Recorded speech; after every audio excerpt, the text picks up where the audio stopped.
크게 아멘으로 화답합니다. 할렐루야. 따라 하시겠습니다. 십자가를 자랑하는 성도. 십자가를 자랑하는 성도라는 제목으로 말씀 전합니다. 오늘은 종려주일입니다. 종려주일에 기념하는 것이 있습니다. 그것은 예수님이 종려나무로 환영받은 것입니다. 예수님이 예루살렘 성에 들어가시면서 환영받으셨습니다. 예수님이 환영받은 역사적 사건을 우리는 기념할 수 있습니다. 그러나 더 중요하게 기념해야 할 사건이 있습니다. 바로 예수님이 예루살렘 성 안에 들어가신 사건 자체를 기념하는 것입니다. 그런데 인간이 즐거워해야 할 축제의 날은 아닙니다. 반대로 십자가 고난의 비극을 기리는 날입니다. 사실은 예수님의 고난이 시작되는 날입니다. 예수님이 고난받게 될 한 주간의 첫날입니다. 예수님의 부활을 준비하는 고난 주간의 시작입니다. 예수님이 예루살렘 성에 들어가신 것은 고난의 시작입니다. 단순한 한 인간이 당하게 될 고통의 시작이 아닙니다. 하나님의 어린 양의 고난의 시작입니다. 즉 십자가의 희생 제물을 준비하는 고난의 시작입니다. 부활을 위해 반드시 필요한 십자가의 고난입니다. 바로 그 고난의 시작이 예수님의 예루살렘 입성입니다. 바울이 본문에서 고백하는 것이 있습니다. 그것은 이 그리스도의 십자가가 가장 위대하다는 것입니다. 본문에서 바울은 고백합니다. 그러나 내게는 우리 주 예수 그리스도의 십자가 외에 결코 자랑할 것이 없으니 그리스도로 말미암아 세상이 나를 대하여 십자가에 못 박히고 내가 또한 세상을 대하여 그러하니라. 바울의 위대한 점이 나타납니다. 그것은 그리스도의 십자가만 자랑하겠다는 것입니다. 다른 어떤 것도 자랑하지 않겠다는 것입니다. 바울은 과거에 자랑거리들이 있었습니다. 빌립보서 3장에서 바울은 이렇게 말한 바 있었습니다. 나는 8일 만에 할례를 받고 이스라엘 족속이요 베냐민 지파요 히브리인 중에 히브리인이요 율법으로는 바리새인이요 열심으로는 교회를 박해하고 율법의 의로는 흠이 없는 자로다. 로마서 11장에서 바울은 말합니다. 나도 이스라엘인이요 아브라함의 씨에서 난 자요 베냐민 지파라. 이 말을 통해서 우리가 미루어 알 수 있는 것이 있습니다.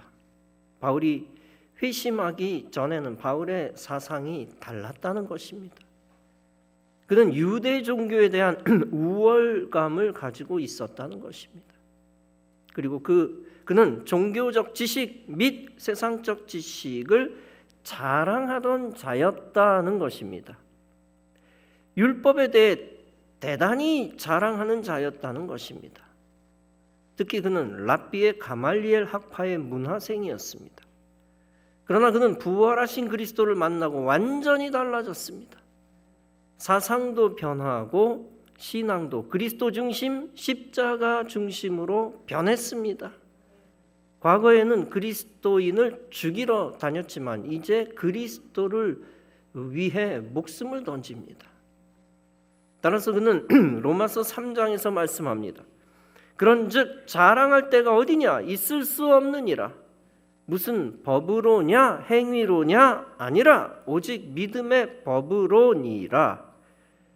즉 율법이든 세상법이든 법을 자랑할 수 없다는 것입니다. 또 내가 선한 행동을 하거나 의로운 행동을 해도 자랑할 수 없다는 것입니다.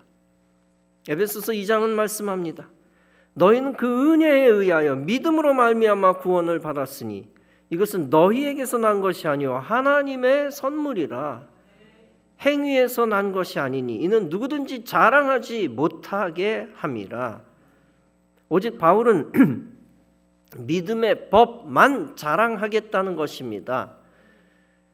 십자가에 달려 구원을 완성하여 주신 복음만을 자랑하겠다는 것입니다.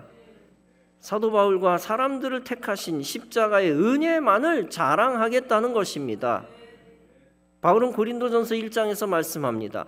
하나님께서 세상의 미련한 것들을 택하사 지혜 있는 자들을 부끄럽게 하려 하시고 세상의 약한 것들을 택하사 강한 것들을 부끄럽게 하려 하시며 하나님께서 세상의 천한 것들과 멸시받는 것들과 없는 것들을 택하사 있는 것들을 피하려 하시나니 이는 아무 육체도 하나님 앞에서 자랑하지 못하게 하려 하심이라. 즉 십자가로 구원받은 자들은 그 누구도 세상 것을 자랑할 수 없다는 것입니다. 야고보서 4장도 말씀합니다. 이제도 너희가 허탄한 자랑을 하니 그러한 자랑은 다 악한 것이라. 요한일서 2장도 말씀합니다. 이는 세상에 있는 모든 것이 육신의 정욕과 안목의 정욕과 이생의 자랑이니 다 아버지께로부터 온 것이 아니요 세상으로부터 온 것이라. 여러분, 이 세상에 있는 모든 것은 십자가만큼 위대하지 않습니다. 육신의 건강, 재산, 명예, 쾌락, 행복도 십자가보다 못합니다. 세상의 지식, 지혜, 도덕, 정의조차 십자가보다 못합니다. 그것들이 인간의 죄와 사망 권세에서 인간을 해방시켜 주지 못하기 때문입니다.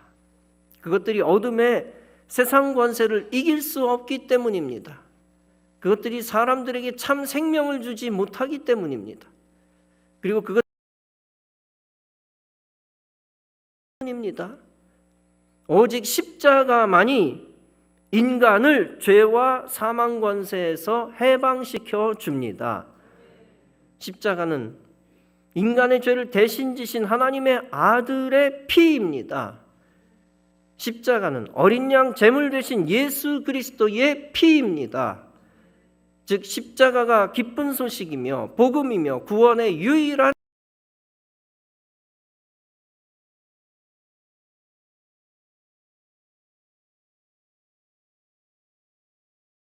부활 생명과 영생을 줍니다. 복음과 영생을 줍니다. 로마서 1장은 말씀합니다. 내가 복음을 부끄러워하지 아니하노니 이 복음은 모든 믿는 자에게 구원을 주시는 하나님의 능력이 됨이라. 여러분, 십자가가 복음이라고 했습니다. 십자가를 자랑하는 자는 복음을 부끄러워하지 않는 자입니다.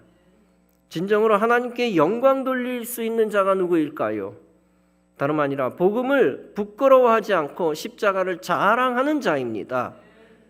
복음을 부끄러워하는 사람은 하나님께 영광 돌릴 수가 없습니다. 오직 복음과 십자가를 자랑하는 자만이 하나님께 영광 돌릴 수가 있습니다. 십자가를 자랑하는 자는 십자가의 고난에 참여하는 자입니다.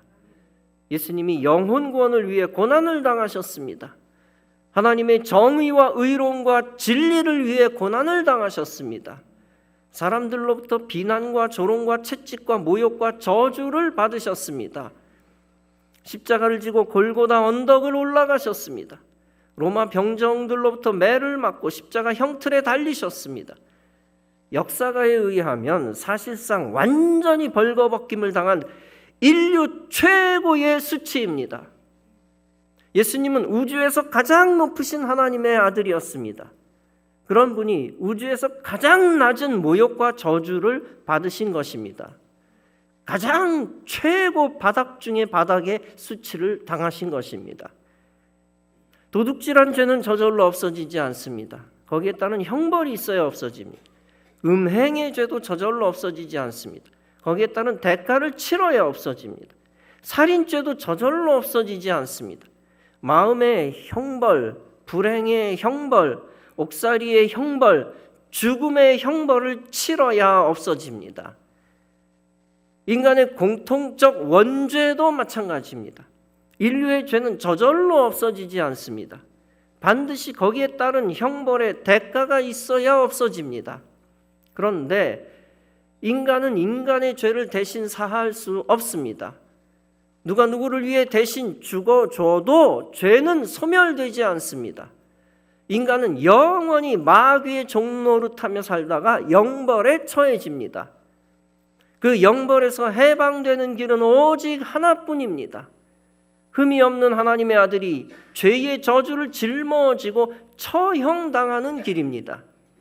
가장 높으신 분이 가장 낮은 수치의 현장에서 짓밟히는 것입니다. 저주스러운 영적 최고의 고통에 빠져 죄의 대가를 치르는 것입니다. 아주 잔인할 정도로 죄의 대가를 치르는 것입니다.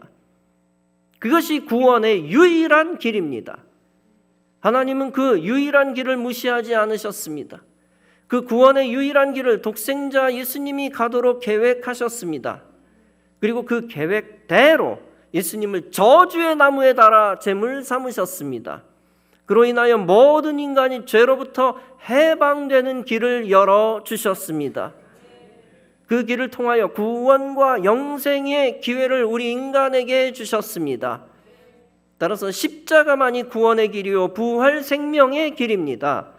십자가만이 저주의 사슬을 끊는 길이요 죄에서 벗어나는 길입니다. 그러므로 여러분은 오직 십자가만을 자랑해야 될 줄로 믿습니다. 바울은 과거에는 헬라 철학이 가장 위대한 사상인 줄 알았을 것입니다. 그러나 부활하신 예수님 만난 후 생각이 달라집니다. 구원의 진리를 알고 난 이상 그에게 세상 지식은 아무 가치가 없는 것입니다. 오늘날로 말하면 대학교 졸업장과 구원 생명과 관계없다는 것입니다. 국가기술 자격증과 박사학위와 천국 생명과 관계없다는 것입니다. 인간의 업적, 행위도 구원과 상관없는 것을 알았습니다. 나라를 지키고 독립시켜도 구원과 상관없는 것을 알았습니다. 성인 군자가 되어도 영생과 상관없는 것을 알았습니다. 사회복지기관을 1000개를 세워도 부활과 상관없는 것도 알았습니다. 인간의 뛰어난 권력과 재력이 아무런 자랑거리가 아닌 것을 알았습니다. 진리를 알아버린 겁니다. 그에게 가장 중요한 것은 오직 복음이며 오직 십자가였습니다. 그것만이 죄사함의 길이며 영생이며 구원이기 때문입니다. 따라서 그는 십자가만을 자랑하고 있습니다. 십자가를 자랑한다는 것은 십자가를 진다는 말과 같습니다. 십자가를 소중히 여기기 때문에 외면하지 않습니다. 십자가가 자랑스럽기 때문에 고통스러워도 마다하지 않습니다. 오히려 그 고통 속에 큰 기쁨이 있음을 압니다. 따라서 십자가를 지면서 기쁨으로 헌신하고 충성하고 순교까지 합니다. 십자가의 생명과 운명을 함께 거는 것입니다. 즉 십자가에 함께 못 박히는 것입니다.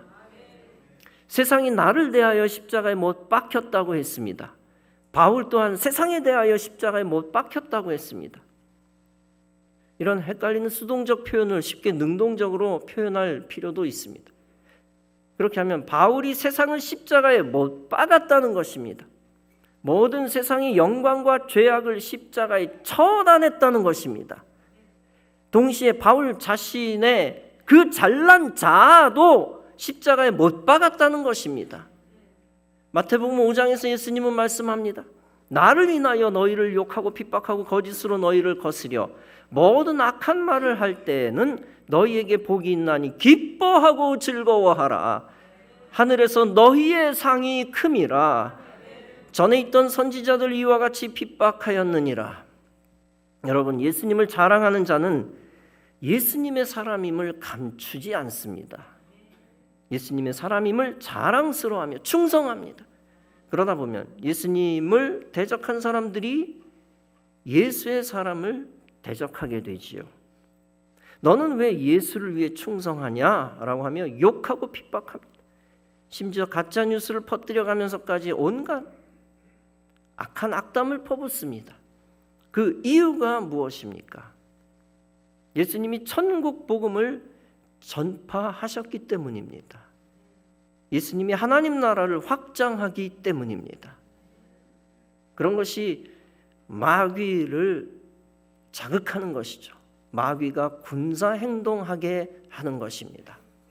따라서 예수님이 공생애를 시작하기 전에 마귀가 일어섰습니다.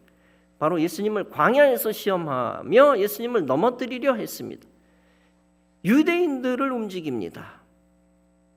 그들을 움직여 예수님을 십자가에서 죽일 때까지 핍박했습니다. 예수님이 유대교를 무너뜨린다라고 여기면서 계속 공격했습니다. 한편 마귀가 로마 권력을 움직입니다. 로마 권력을 움직여 예수님을 고난에 빠뜨렸습니다. 유대인들의 편을 들어 주었고 세속적 권력으로 핍박했습니다. 오늘날 우리는 예수님의 천국 복음을 전합니다. 또한 하나님 나라를 확장하기 위하여 헌신합니다. 예수님을 믿으면 영생, 그렇지 않으면 영벌이라고 진리를 알립니다. 진리를 주장합니다. 그런 것이 세상 사람들을 자극하는 것입니다. 오직 구원의 길이 예수님뿐이라 하니 세상 사람들은 분노합니다. 모든 사람이 죄인이라고 하니 세상 사람들은 분노합니다. 따라서 예수님을 전하는 선교사들을 핍박하고 죽였습니다. 예수님이 피로 사신 교회를 세상 사람들이 핍박했습니다. 조선시대에는 국가가 예수 믿는 사람들을 죽이고 핍박했습니다. 정부가, 조정이 그렇게 했습니다. 수많은 순교터가 지금도 곳곳에 기념되어 있습니다. 일제 강점기에는 교회를 무너뜨리거나 예수 믿는 자들을 죽였습니다. 제암리 감리교회는 화성의 제암리 감리교회는 대표적인 일제 강점기의 순교지입니다. 살해 사건이 1919년 4월에 일어났으니 1919년 3월 1일 직후입니다. 3.1 만세운동은 기독교 정신을 바탕으로 하는 민족 저항 운동이었습니다. 감리교는 타 교단과 달리 사회 참여나 민족 해방에 관심이 많았습니다. 따라서 감리교는 처음부터 나라를 살리는 일에 앞장선 교단입니다. 이 비폭력 저항에 대하여 일제는 계획적으로 만행을 저지릅니다. 이미 여러 마을과 교회들을 불태웠습니다. 그리고 급기야 제암리교회에서는 참혹한 만행을 저질렀습니다. 교인들을 교회에 가두어 놓고 총을 쏘고 불을 지른 것입니다. 교회당 안에서 19명이 죽고 3명이 탈출했는데 2명이 총 맞아 죽고 1명이 숲으로 달아났습니다. 일제의 만행이 극에 달한 것이 신사참배입니다. 신사참배는 일본 제국주의의 민족 말살 정책의 하나입니다. 신사는 일본의 민간 종교인 신도의 사원입니다. 일본 왕실의 조상신이나 국가 공로자를 나름대로 모셔놓은 사당입니다. 일제는 조선과 일본을 합병한 후 전국에 신사를 세웠습니다. 서울에 조선신궁을 세우는 한편 각 지방에 신사를 세웠습니다. 그 후 중일전쟁 후 조선인에게 신사참배를 강요했습니다. 우선 각급 학교 학생들에게 신사참배를 강요했습니다. 그때 평양에 있던 숭실학교와 숭의학교가 거부하다가 폐교되었습니다. 그 후 학생 선교사 목사들의 반대운동은 계속되었습니다. 주기철 목사님과 같이 적극적으로 반대한 분들이 나왔습니다. 그러다 투옥되어 순교한 일이 발생하였습니다. 십자가를 지신 것이죠. 일제는 계속 기독교 성직자들에게 재차 신사참배를 강요합니다. 이에 기독교는 일제의 탄압에 굴복합니다. 천주교는 로마 교황청의 결정에 따라 신사참배에 응했습니다. 피눈물 날 일이지만 감리교도 이를 순순히 받아들였습니다. 장로교는 한때 반대했습니다. 그러나 조선 총독부가 요구함에 따라 장로교 일부 친일 목사들이 응했습니다. 결국 제27회 총회에서 찬성 결의를 함으로써 결국 신사참배에 굴복했습니다. 1945년 8월 15일 일본 제국주의가 원자폭탄으로 패전했습니다. 그러나 일본은 신사참배와 관련된 야스쿠니 신사에 참배하는 마귀적인 짓을 오늘날까지 하고 있습니다. 이 무서운 우상숭배 저주인지 한국 동란이 일어났습니다. 그런데 공산주의 세력에 의해 교회는 또 핍박을 받습니다. 북한 공산주의 안에 마귀가 역사하여 그 세력이 교회를 핍박합니다. 이때 순교한 감리교 목사, 감리교 장로, 감리교 평신도 중 밝혀진 분들만 232명입니다. 그러니 전체 한국교회 순교자들은 얼마나 많았겠습니까? 6.25 사변 중 범교단적으로 교역자만 358명 순교했습니다. 그 수는 일제 36년간 순교한 수의 8배가 넘습니다. 파괴된 교회가 890개 이상 됩니다. 기독교인은 1026명이 학살된 것이 기존 기록입니다. 특히 가장 주목할 만한 비극은 전라남도 영광에서 있었습니다. 전남 영광 염산교에서 77명이 학살됐습니다. 목사 김방호 가족 8인 중 7인이 순교했습니다. 옥구 원당교회는 교인 78명 중 76명이 학살당했습니다. 지지난달 2월에 추가적인 조사가 발표되었습니다. 131명 학살이 추가로 밝혀졌습니다. 따라서 학살 인원이 1157명으로 늘어났습니다. 그중 논산 병천교에서만 66명이 학살되었습니다. 학살의 결정적 이유가 있었습니다. 김일성이 악질 종교, 즉 기독교를 처단하라는 공식 지시를 내렸기 때문이었습니다. 박명수 서울신학대학 명예교수가 재차 밝혀낸 사실입니다. 여러분이 세상에서 미움을 받지 않는 방법이 있습니다. 그것은 기독교인임을 숨기면서 예수를 떠나면 됩니다. 진정으로 예수님 안에 있지 않으면 간단합니다. 반기독교인들로부터 미움받을 일이 없습니다. 그러나 우리는 예수님 생명에 속한 자입니다. 따라서 예수님의 사람과 예수님의 교회는 미움을 받을 수밖에 없습니다. 때때로 미움을 받을 수 있습니다. 코로나 방역 재앙 시대에 반기독교 정치인들이 방역을 악용했습니다. 교회 다니는 사람의 출석 숫자를 0로 만든 절호의 기회였기 때문입니다. 전철에는 한 칸에 수백 명씩 집어넣는 것을 허용했습니다. 한 칸에만. 극심한 방역 시대에 한 칸에만 수백 명 집어넣는 것을 허용했습니다. 그러나 교회는 때에 따라 20명만 방송 요원만 들어가라고 제한했습니다. 그로 인하여 기독교가 극심한 스트레스를 받았습니다. 그러나 우리가 알아야 할 것이 있습니다. 그런 핍박은 일제 강점기와 6.25 동란 시대의 재앙에 비해서는 세 발의 피도 안 된다는 것입니다. 따라서 우리는 순교자들을 생각하면서 이 시대를 사는 것에 대해서도 감사해야 할 것입니다. 대신 반기독교에 순응하지 말고 신앙적으로 저항해야 합니다. 그리고 그 십자가를 영광스러운 것으로 기쁘게 여겨야 합니다. 핍박을 감수하고 저항하는 것 역시 십자가를 지는 참된 그리스도인의 자세입니다. 그것이 핍박 중에서 신앙을 지켜왔던 믿음의 조상들에게 보답하는 길입니다. 방역 정치를 가장 앞장서서 했던 사람이 있었습니다. 다름 아니라 전 경기도 도지사 이아무개입니다. 그는 3년 전 종교 집회 강제 금지 발동을 검토한 장본인입니다.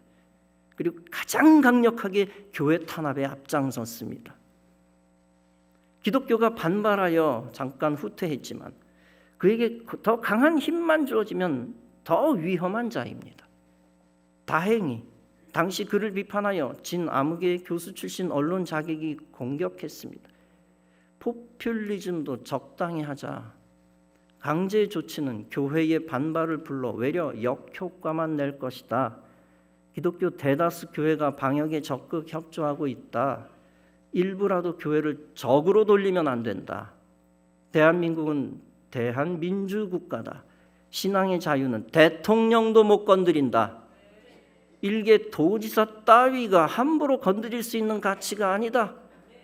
어차피 주일 예배를 강행하는 교회들은 있을 수밖에 없다. 그런 교회들을 위해 방역 대책을 마련하는 게 지사의 임무다. 정치를 할 게 아니라 방역을 하라. 사랑하는 성도 여러분, 우리는 천국 백성이라는 사실만으로 핍박을 받을 수 있습니다. 우리는 믿음의 선조들에 비하면 아주 작은 핍박을 받고 있습니다. 그러나 우리의 자식 때, 손자, 손녀 때가 되면 더 세상이 악해질 수도 있습니다. 악해지면 더 큰 핍박을 받을 수도 있습니다. 더 나아가 지금 상상할 수 없는 큰 십자가를 져야 할 수도 있습니다. 그러나 그 십자가를 질 때 두려워하거나 회피하지 마시기 바랍니다. 반대로 기뻐할 수 있는 성도가 되시기 바랍니다. 주님이 십자가의 사람에게 반드시 기쁨의 능력을 주실 것입니다. 십자가를 온전히 질 때 참된 그리스도인이 됩니다. 더 나아가 하늘에서 큰 자 되고 큰 영광과 기쁨에 참여하게 됩니다. 우리는 작은 십자가를 지는 훈련을 받았습니다. 앞으로 어떤 큰 십자가가 다가오더라도 기쁨으로 받는 자 될 수 있기를 바랍니다. 십자가를 당당히 지고 전진할 수 있는 성도가 되시기 바랍니다. 그리고 십자가 지고 어둠의 권세와 싸우는 한편 그리스도의 군사가 되시기 바랍니다. 예수님은 십자가에서 영적으로 승리하셨습니다. 십자가의 고난이 부활 승리의 길을 만들었습니다. 그로 인하여 인류 구원의 길이 열렸습니다. 저와 여러분도 십자가의 고난을 통하여 그 구원의 은총을 받은 자입니다. 그런 은혜를 받은 자답게 사람들을 위한 구원의 길을 만들며 나가야 합니다. 십자가 정신과 신앙을 가지고 하나님 나라와 교회와 복음을 위해 충성해야 합니다. 그 십자가의 사명을 감당할 때 하늘의 빛나는 영광이 충만할 것입니다. 십자가의 고난 가운데서 하늘의 기쁨과 생명과 축복이 임할 것입니다. 오직 십자가를 자랑하여 십자가의 능력으로 살아가는 성도 여러분 다 되어지시기를 주님의 이름으로 축원합니다.